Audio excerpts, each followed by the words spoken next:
बिस्मिल्लाहिर्रहमानिर्रहीम। अदालत से एक फ़ैसला आया है जिसको मद्देनज़र रखते हुए हाफ़िज़ साद हुसैन रिज़वी साहब की जो बेल है या ज़मानत है उसके लिए इजीली तौर के ऊपर अप्लाई किया जा सकता है। अभी जो वीडियो के अंदर आप लोगों को एक फ़ोटेज नज़र आ रही है, ये एफ़आईआर की फ़ोटेज है। इसी को मैंने छोटा करके लगाया है ताकि आप लोगों को जो चीज़ मैं बताना चाहता हूँ वो आप लोगों को समझा सकूँ। आप अगर देखें तो एक सुर्ख़ लाइन के नीचे हाफ़िज़ साद हुसैन रिज़वी साहब का नाम लिखा हुआ है, आप इसको बागौर पढ़ लें।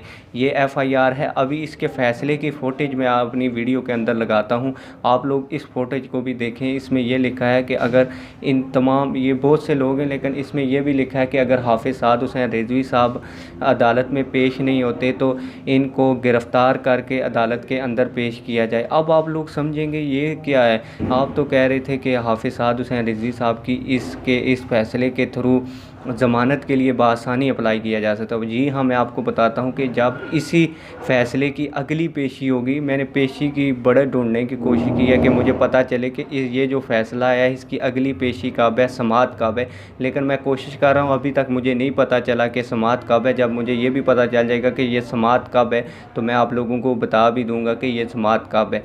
अब करना ये है वकला को कि जब अदालत में जाएँ तो अदालत पूछेगी कि ये जितने लोग नामज़द थे ये क्यों नहीं हाज़िर हुए, हालांकि मैंने वारंट गिरफ़्तारी भी जारी किए थे, तो आप लोग इन लोगों को क्यों नहीं लेके आए। तो वकला का काम है, वकला बताएं कि हुकूमत और पुलिस हठ धर्मी कर रही है। हाफ़िज़ साद हुसैन रिज़वी साहब इस वक्त जेल में हैं और वो इनको अदालत में पेश नहीं कर रही, तो फिर वो जो जज है वो कहेगा कि आपने मेरे आर्डर को डिसोबे किया है, तो आपने हाफ़िज़ साद हुसैन रिज़वी साहब को अदालत में पेश क्यों नहीं किया।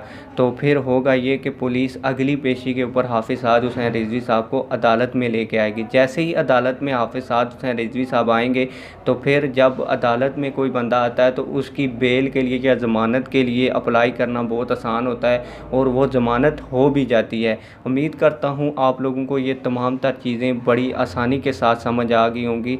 ये जो फ़ैसला है ये लाहौर एटीसी अदालत के जो जज हैं अरशद भट्टा साहब, ये उन्होंने जारी किया है। तो इसको मद्देनज़र रखते हुए अगर हमारे वकला इसके थ्रू ज़मानत को अप्लाई करते हैं तो हाफ़िज़ साद हुसैन रिज़वी साहब की ज़मानत इजीली तौर के ऊपर हो सकती है।